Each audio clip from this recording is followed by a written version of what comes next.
Welcome to the 2022-23 Gifted Night.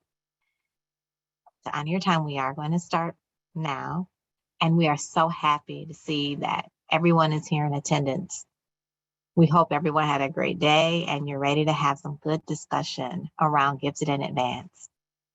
We'll start by going through our entire presentation, and then we will allow you to ask us questions if you have any questions for us.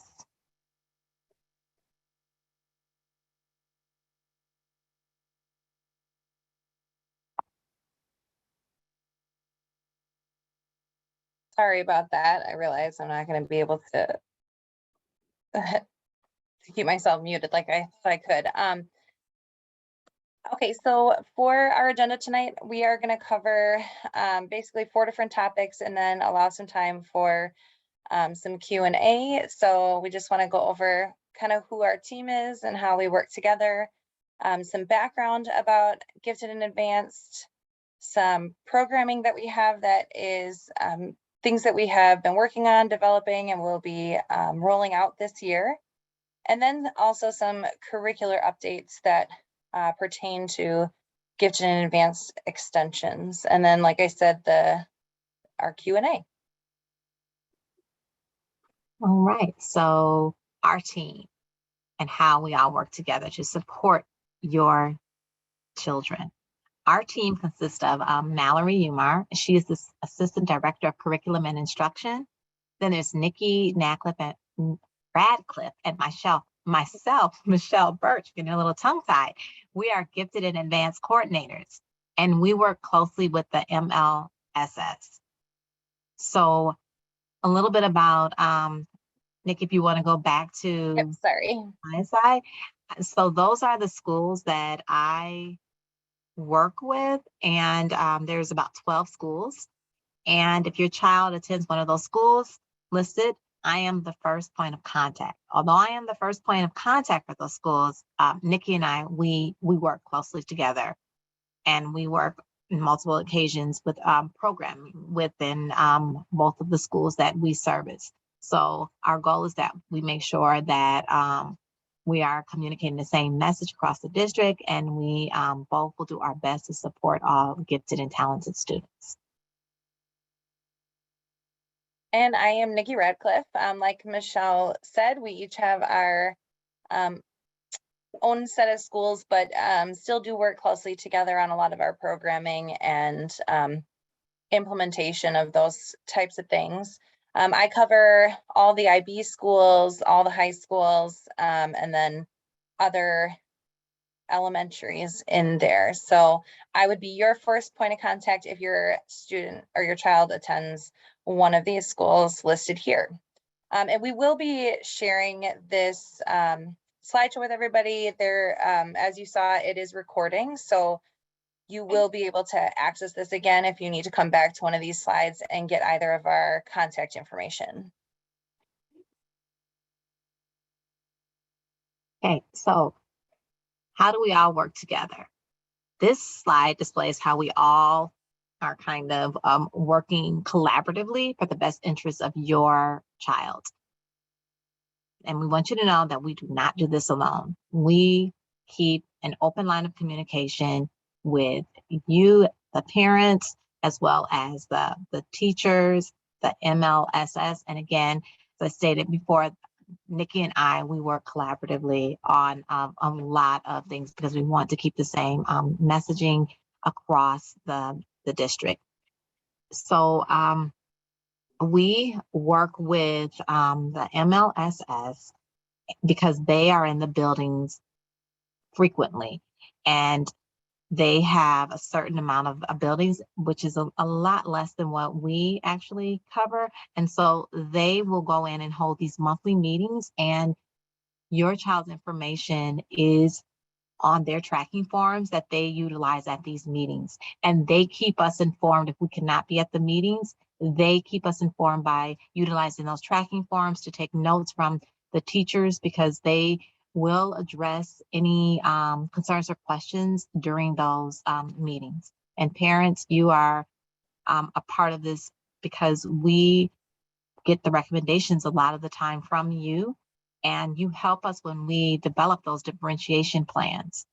So that is how we work closely together. And I'm sorry, Nikki, were you going to add to that? Oh, no, I'm sorry. I just realized I had pushed the slide on you. I just want to reiterate and kind of pull out the MLSS team is the multi-level systems of support. So it includes those of us on both ends of the spectrum, those working with gifted and advanced, and those working with students who need some intervention. So they are kind of on the ground for us and are in the schools working with teachers a little bit more than we are because they have less schools. So they're helping to kind of support that as well. And we do have weekly meetings with them. So we speak with them frequently so that we can stay informed, they can stay informed, and we can keep an open line of communication. So that brings us to our next topic. We just want to give you a little bit of kind of what gifted and advanced at RUSD looks like now. We know that it has maybe not always been this and has maybe changed hands, especially through COVID and through recent years. So we want to kind of all be on the same page with where we are currently at.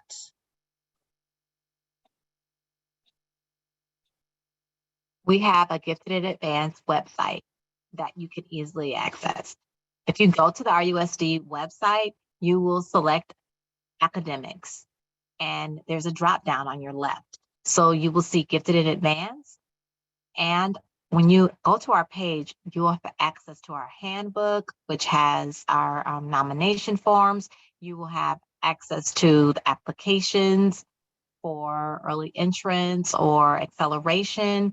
And we have parent resources available for you to read, view. If you need to reach us, our contact information can be found on the Gifted and Advanced website page. Okay, so this is kind of our visual that we use as the MLSS team. This kind of embodies all that we do. So the other MLSS coordinators that work with intervention would fall to that left side of the tier 2 and tier 3. They're kind of targeting students that fall within those tiers.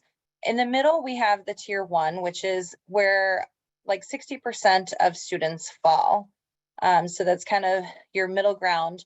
Then as we move to the left and to the right, that tier 2 is about 15% of students on both ends of the spectrum.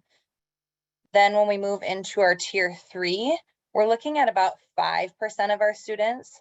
Now nationally, they consider about the top 6% of students as gifted. That can change based on local norms and what different areas might do. So it could be a little bit higher or lower, but typically that's what we're shooting for, is that top 6%. So if you look to the right, that tier 2 and tier 3, the blue areas, that's where Michelle and I are servicing your gifted and advanced students. When we think about our gifted learners, and I want to say gifted and advanced learners, they can display various characteristics. And if you think about your child, you can look at this list and think, do I see these types of characteristics in my child?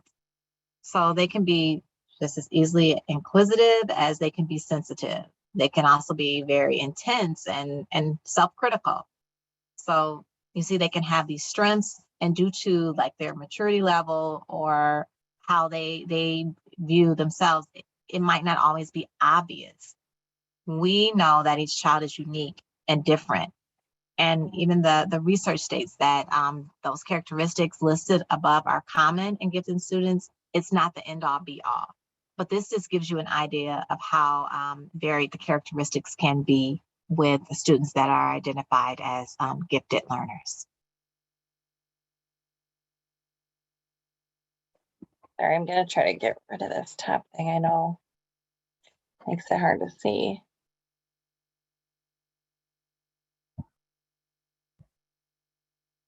Well, that didn't really help.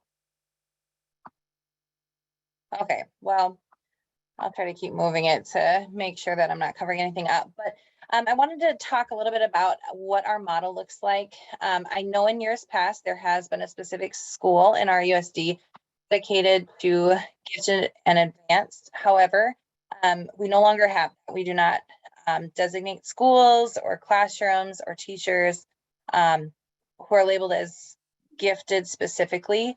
Best practices show that that is no longer what is best for all students. So our gifted programming occurs in the traditional classroom, mostly by the classroom teacher.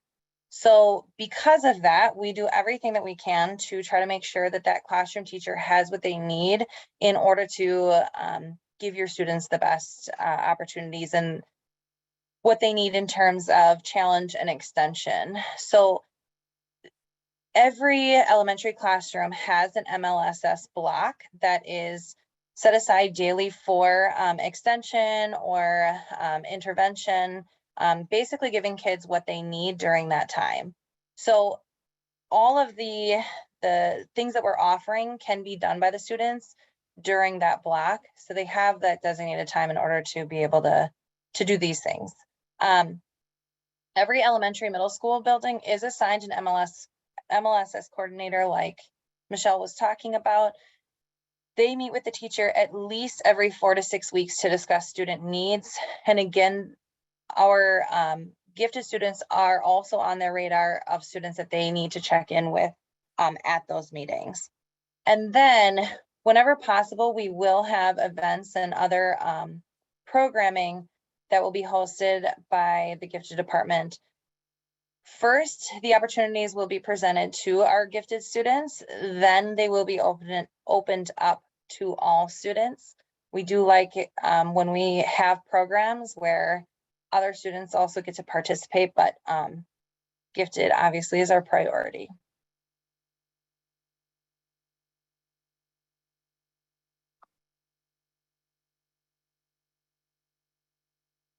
Okay, we are excited about the programming that we are offering this year.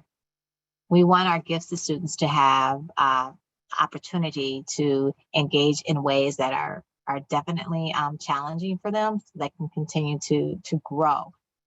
So gifted and talented students have high abilities, and that's why we want to make sure that the programs will challenge them in the regular classroom setting and enrich and accelerate them and allow them to continually grow and show their progress in school. And there are studies out there that show that when we provide this for gifted students, they really work to pursue like higher degrees. And they have even been known to like really work towards those doctoral type of degrees as well. So we are very excited to share with you some of the programming that we have in place for this school year. Okay, one of the things that's coming up that we did send out to those of you that this pertains to, so this is for middle and high school students. We work with a statewide organization called WayTag. They're the Wisconsin Association for Talented and Gifted, and they kind of keep us apprised of all the things that are going on pertaining to gifted and advanced throughout the state. So they update us on any legislation that's coming through. They keep us involved in anything going on at the state level. They let us know about programmings that are happening. So one of the things that they are putting on in October is a WayTag Student Leadership Conference. There's 3 parts to this conference. There's a student conference, there's a parent conference, and then there is a conference for gifted coordinators or people that are in charge of gifted. So Michelle and I are actually going to get to present at that conference with one of our programs that we're going to talk about in a little bit. So we're pretty excited about that. Then in addition to that, this student leadership conference is happening on that Sunday, October 2nd. So simultaneously, there's the parent conference going on. That way, if you bring your student to the conference, then the student has somewhere to go and the parents have somewhere to go to kind of be able to network. And there's some keynote speakers and some breakout sessions for you. So to help with this, we are sponsoring a couple of students if they would like to participate in this. You do have to provide your own transportation, but we would cover the $60 conference fee for the student. So our applications are due on Thursday. If you scan the QR code, that will take you to the application itself, which is a Google form. So as soon as you submit it, we receive that. We'll be going over those and letting you know by the following Monday if your student was chosen for that. So please take a look at that. If you have any questions, please let us know. And just something I want to reiterate, you can Oh, go back to sorry. that slide just in case Yep. someone wants to grab that QR code now. We are going to be sharing this with you so that you'll have access to this after this presentation. So don't worry if you're not able to grab it now, because it will be made available to you soon. But yeah, my apologies. It is in Wisconsin Dells, so I know that that's not the closest, but hopefully some of you can make it to that, because I have heard that their teen leadership conference is really cool. Right. Another program that we're going to be offering this year is the Empower series. So last year we piloted a program called Her Story at Starbucks, and we worked with 10 young ladies at Starbucks throughout the school year. It was virtual and it was sponsored by CISA One. We have decided to create a series within our district that is going to be provided to all middle school girls. We will have a selection process, but all of our middle schools, I should say, will have the opportunity to have young ladies in their buildings participate. Again, it's geared towards those middle school young ladies. We want to provide them with the opportunity to build their confidence as well as their leadership skills. They'll work on college and career planning as well as self-expression. So Nikki and I will be going into the buildings that we displayed on our intro slide. The buildings that we've been assigned, we will actually be going into those buildings throughout the year, and we'll be working with those young ladies. We have designated months that this will be taking place.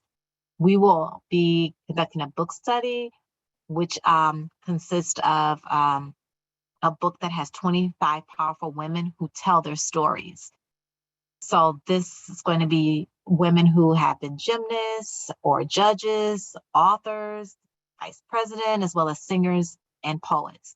Because we know that when students hear and read stories, it broadens their perspective and it offers them the opportunity to see the possibilities that may be awaiting them. So we are using the curriculum Her Story, which is what we used last year with the young ladies, because this curriculum has various team building activities as well as writing workshop and creative activities. So you'll be hearing more about that. Parents, if you have any children that are, or young ladies or daughters that are in middle school. And it does say we're gonna, on the flyer, it says we're gonna begin in October. The sessions won't start technically until November, but we're gonna start our selection process and getting that group compiled in October. And we will have an application. So we want the girls that want to participate to tell us why and express themselves in writing. And then we will look them over, a team of us, and make the decision as to which young ladies are going to participate in the program. So please inquire if you do not see something within the next couple of weeks and you want to know more about it. And we'll make sure that we get in your hands so you could pass it along if you know someone in middle school that might be interested in participating. Okay. All right. We also are going to be working with our third graders.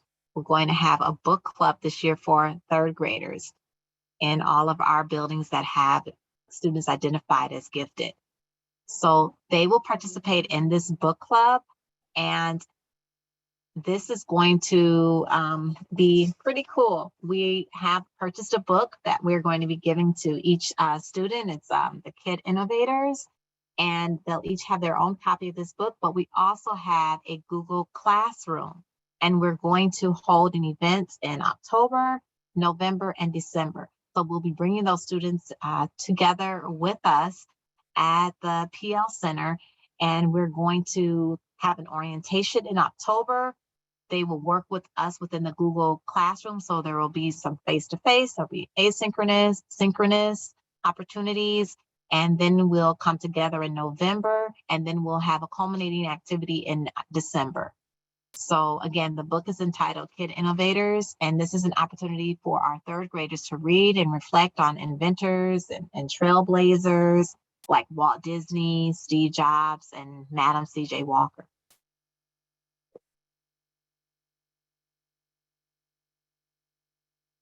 All right, so another one of our programs. I'm gonna move this to see if you can see it. But we have virtual scientist visits. We did start this last year. We were able to do offer one to second and third graders, and then one to fourth and fifth graders. So we're gonna bring this back again this year. So essentially what this is we work through National Geographic.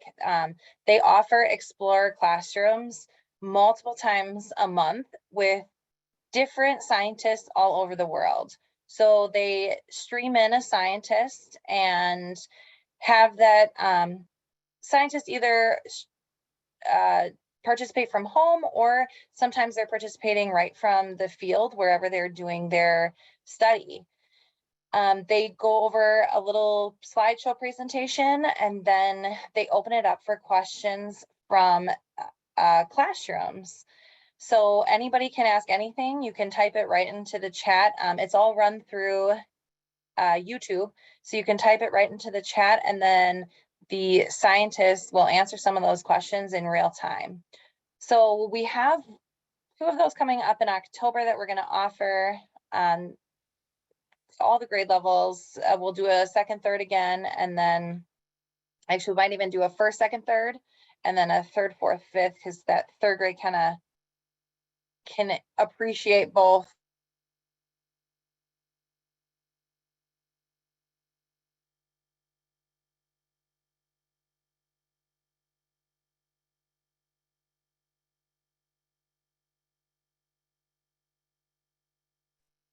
I think you muted yourself during that last part. And Nikki, you're muted. We can't hear you. I'm so sorry. I don't know where I muted myself. I'm so sorry. I was trying to move this. But our first explorer, our set of explorers is actually coming from a exploration around the Hawaiian Islands. They have a series that's running, so we're gonna send out an opportunity with one of them to talk with the scientists that are on the ship that they are using to kind of explore that area.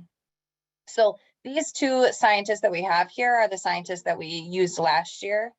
And then this year we'll have a bunch of different opportunities, but they span all types of sciences and cover a lot of different topics depending on the week. So I believe to begin with, they're doing a lot with the ocean and ocean exploration, or different ways to support it, or different topics surrounding things that are happening.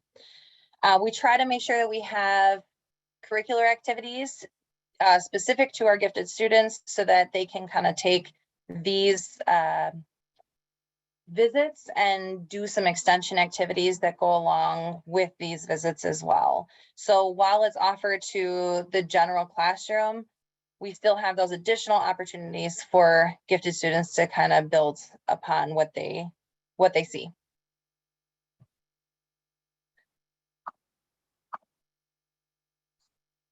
Okay, and then a program that we're offering for our middle schoolers this year is that we're going to be a part of the Badger Science Fair. So this is kind of an all area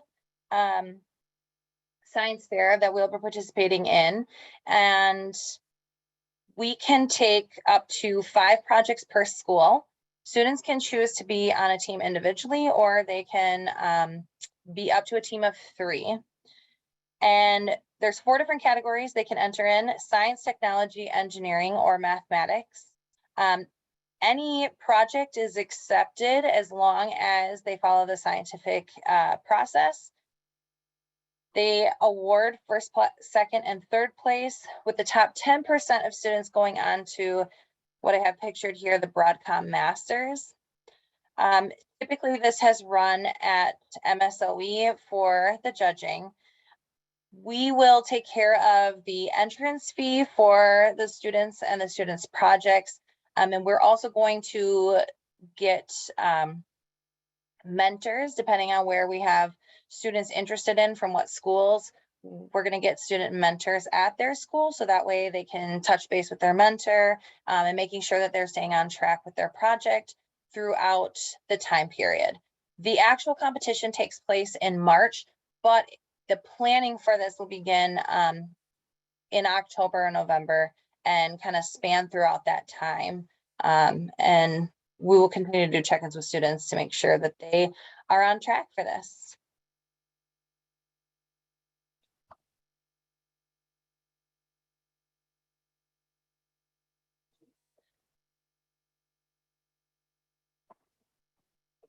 Okay, Michelle, we are oh, going to sorry. be focusing on the art and literature workshops this year. So this is going to allow us to focus on the other areas of giftedness. These workshops, they're designed for our elementary and middle school students. It's a 3-part series, and we'll be merging authors and art. We have authors like Miss Morales, who wrote Viva Frida, and it's based on the life of Frida, a Mexican artist known for her portraits, like her self-portraits. And then we also have an author by the name of Tyree Guyton, and his book is entitled Magic Trash. So I don't know if any of you are familiar with him, but he is originally from Detroit, Michigan. And in the neighborhood that he grew up in, he went back to work on bringing up that community or revitalizing that community. And so he shows through the book and through his actual actions, he actually promotes like the theme of working together and the power of art, and the importance of inspiring community and actually taking action.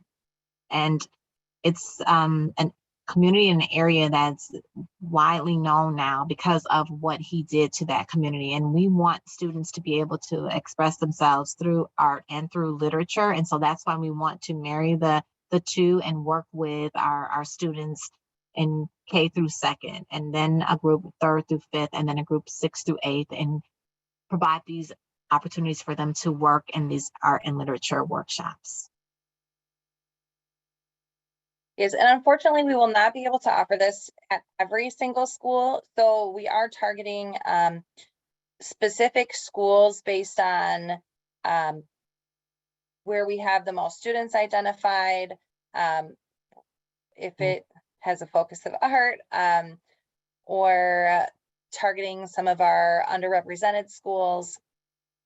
So because of that, and because we're not offering this at every school, we are going to have a couple of additional workshops that we'll be offering on the weekend. That will be a community art workshop. We're partnering with Renee Guzman, who is up in the left-hand corner here. He is actually a teacher at Case High School, also a professional photographer. So he is going to help us out to do some photography workshops and focus on photo scavenger hunts, at least for our first session that's going to be taking place in November. And we'll work with 2 different sections or 2 different grade bands. He'll be first taking our, I think, 2nd through 5th graders, And then we'll be working with some middle schoolers to kind of just get a little bit of an intro of photography, some techniques, and then they'll have a little bit of time to play around with the cameras and such.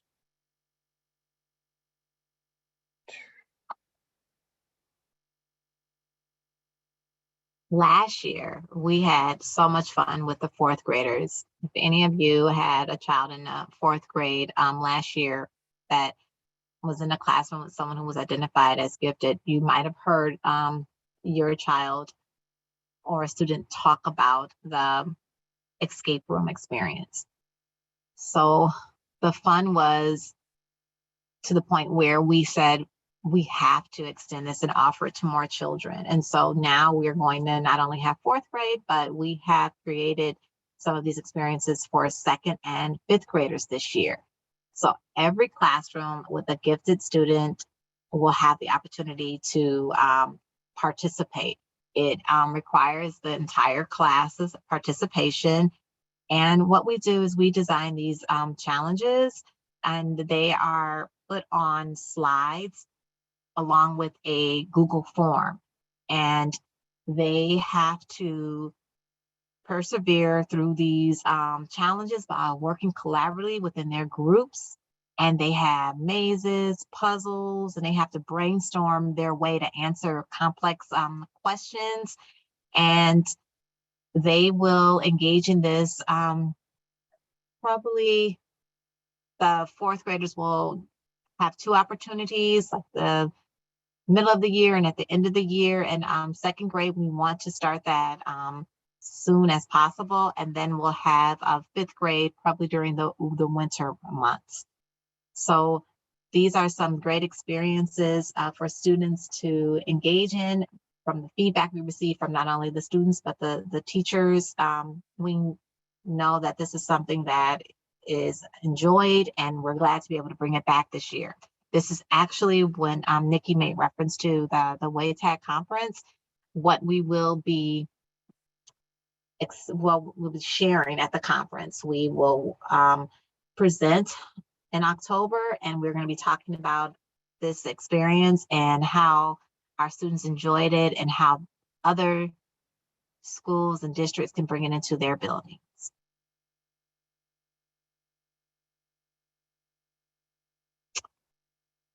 I don't know if any of you remember, but last year we had our first MLA contest. Well, we plan to bring it back again this year. We will make this our annual event.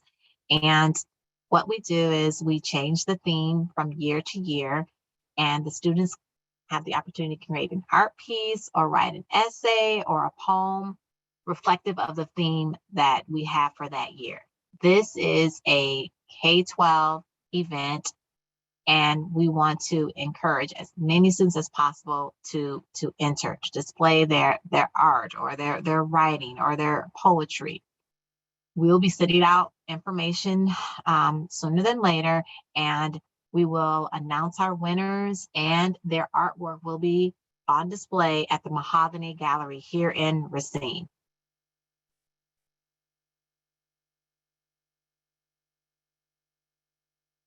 Okay, another thing we wanted to just bring to your attention is PAGE.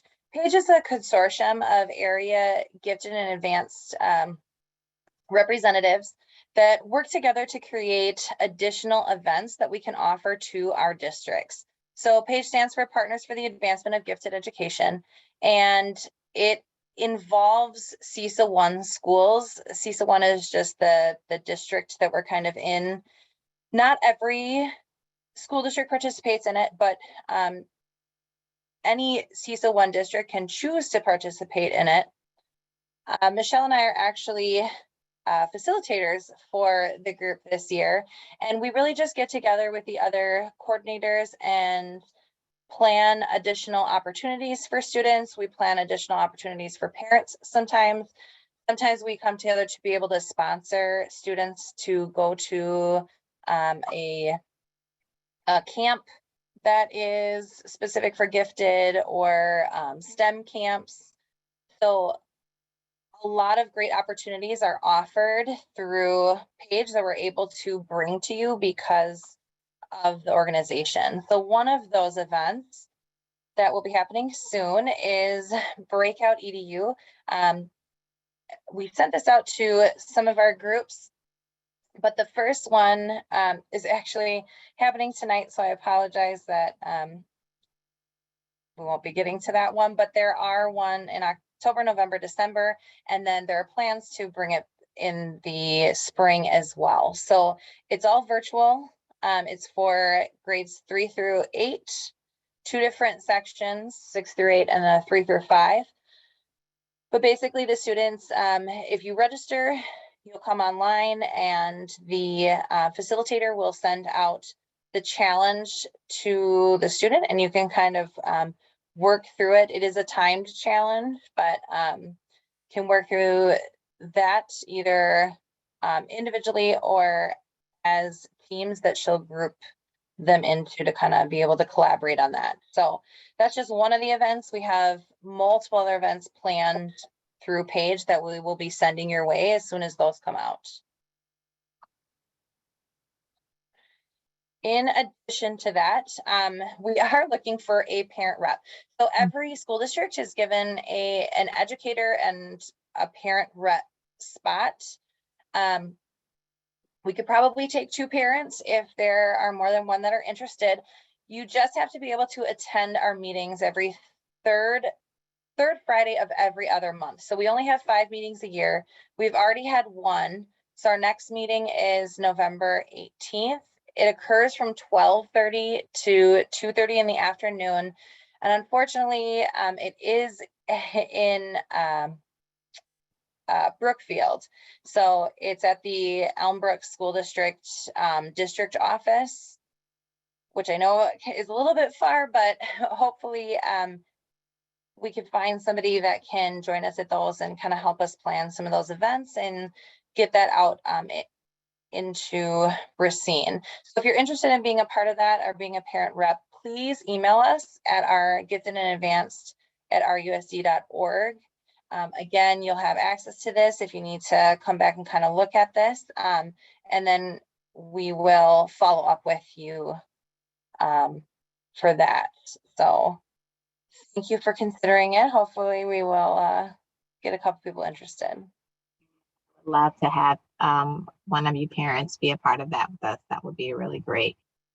As Nikki mentioned earlier, she mentioned WATAG, which is the Wisconsin Association for Talented and Gifted.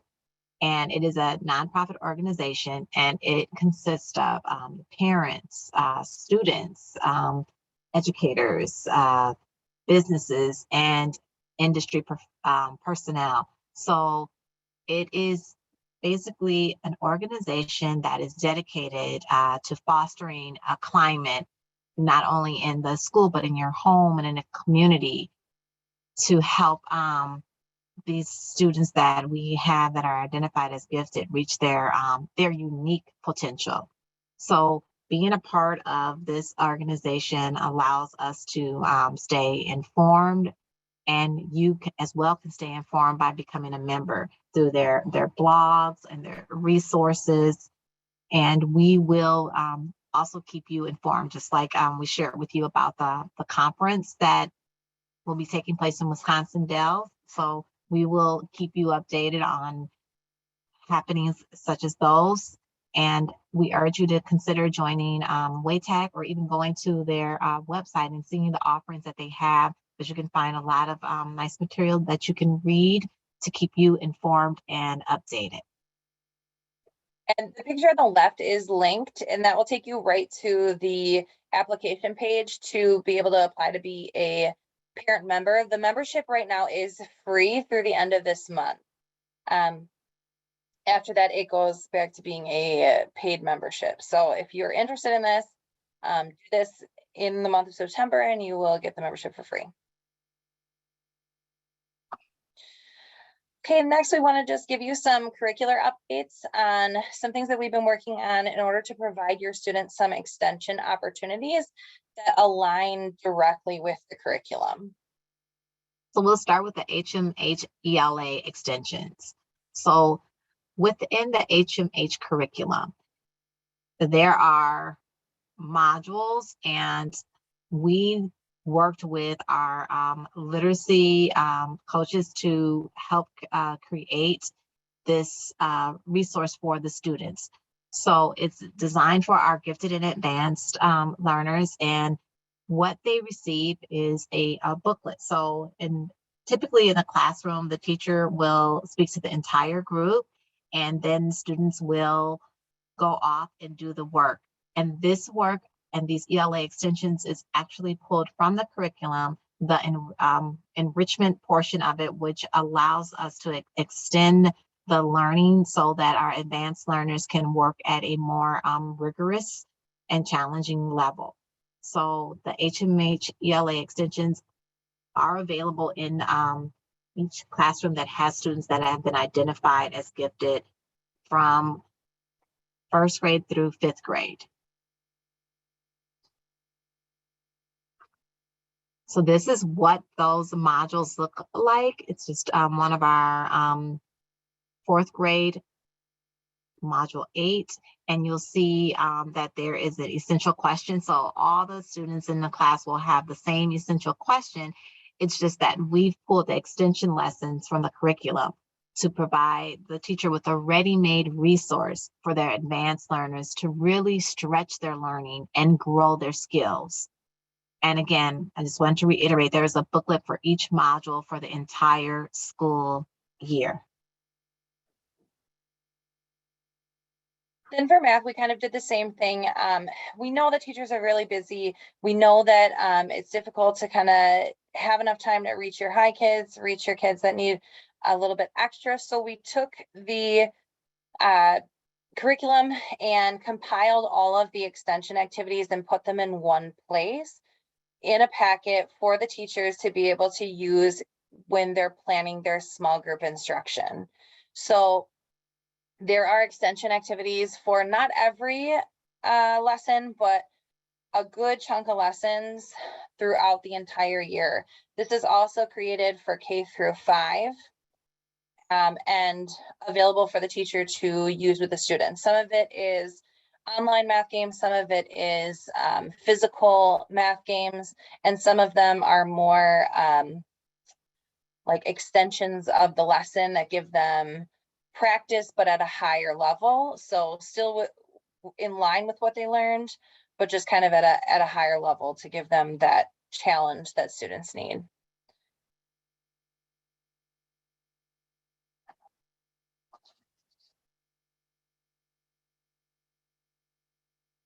Okay, so we have designed differentiation plans for each student that has been identified.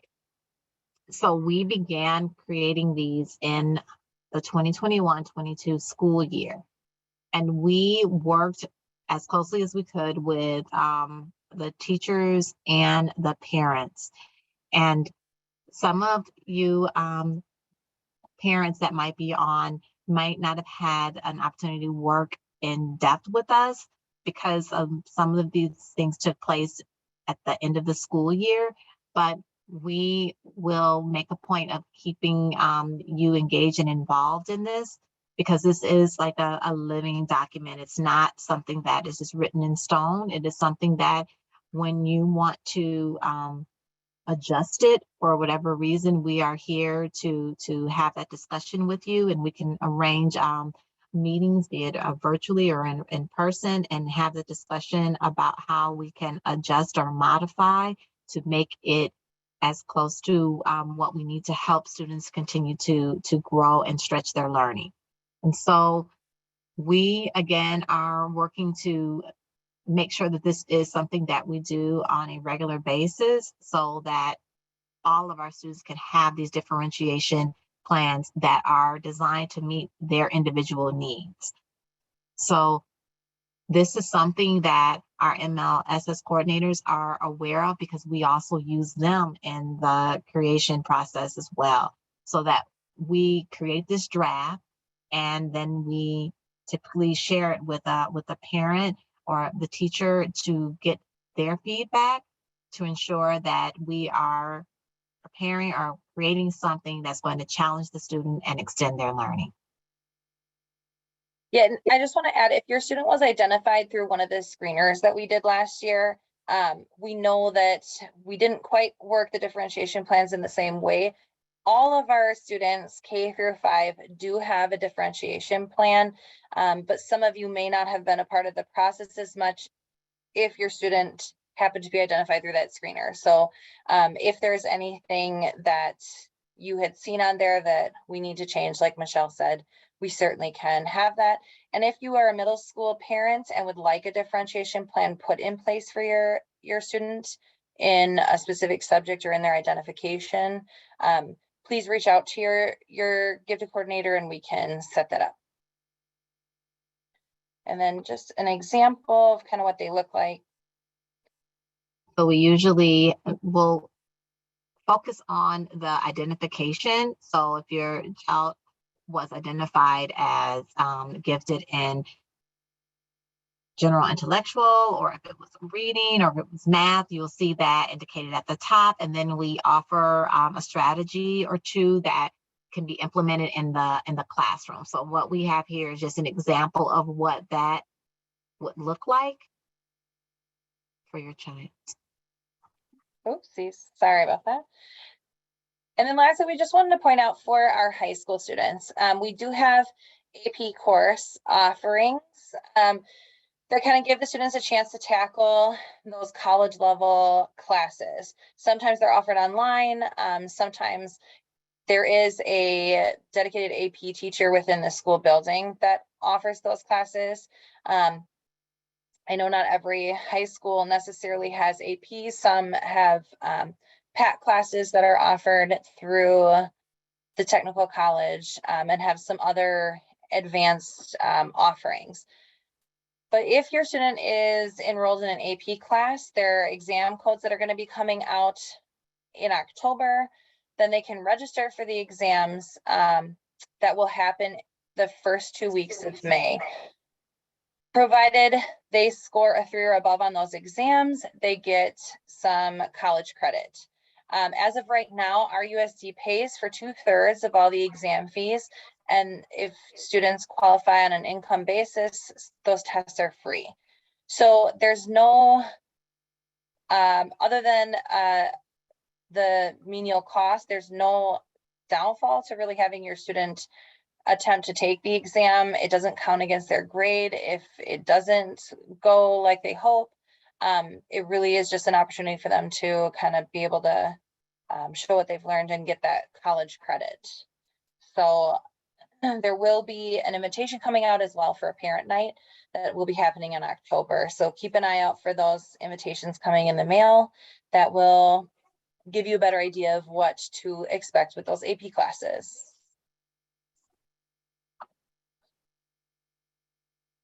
Okay, we would like to open it up for any questions you have about Gifted in Advanced programming. If you have specific questions about your child, we would really like for you to email us, and we can set up a time to meet with you when we have more time to truly address your specific concern, because we don't want to brush past it by quick answers or responses, but we do want to allow like the next few minutes to answer any questions that are directly related to the presentation that we just shared with you. Yeah, and I just want to address a couple of the questions that were in the chat. I think some of them were answered by Michelle.